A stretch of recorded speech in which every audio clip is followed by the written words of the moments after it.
A new presidential jet process in the pipeline, and the ANC slams latest Zuma cartoon.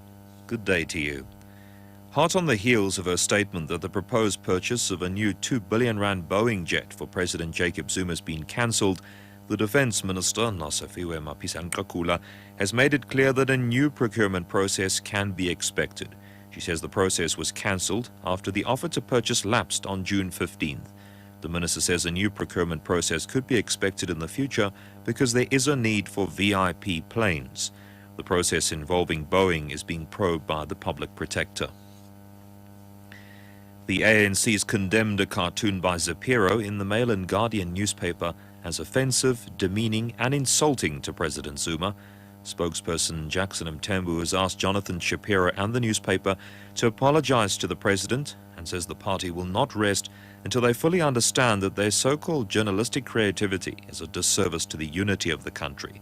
Shapiro's cartoon depicts a male organ with a shower head looking into a mirror. ANC spokesperson Keith Khoza says the cartoon shows intolerance and a concerted effort by some sections of the media to disrespect the president.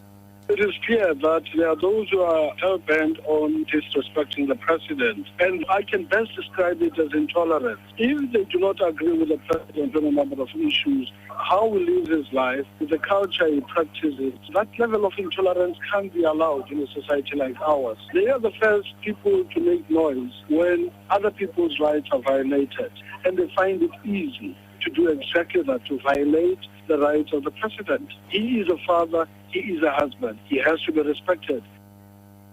The editor of the Mail and Guardian, Nick Dawes, hasn't been available for comment. President Zuma says government will fast-track the gender equality bill to further promote women's active political, economic and social participation. He was speaking at a conference of the Progressive Women's Movement of South Africa in Mthatha in the Eastern Cape. The legislation alone will not achieve our goals.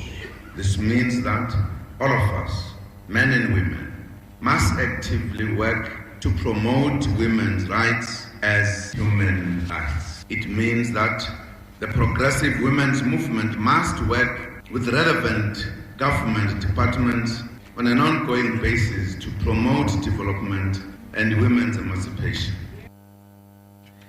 South Africa doesn't keep proper records on how many ships are plying their trade in its territorial waters. This has emerged at the South African Maritime Industry Conference in Cape Town. South Africa passed legislation in 1998 that requires the registration of such vessels. The South African Institute of Race Relations has labelled the Legal Practice Bill as yet another attempt to bring the legal profession under the hand of government. It says while the bill has changed considerably from its earlier form, it still sways control in favour of the Justice Minister through a new regulatory council. The Institute's Anthea Jeffrey says the council will extinguish self-regulation and replace independent bar councils and law societies.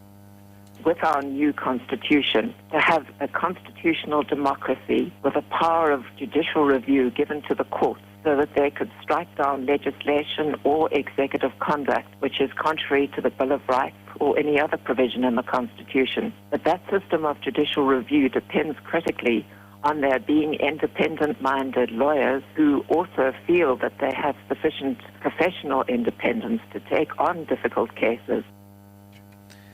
A look now at the top story at 5 o'clock.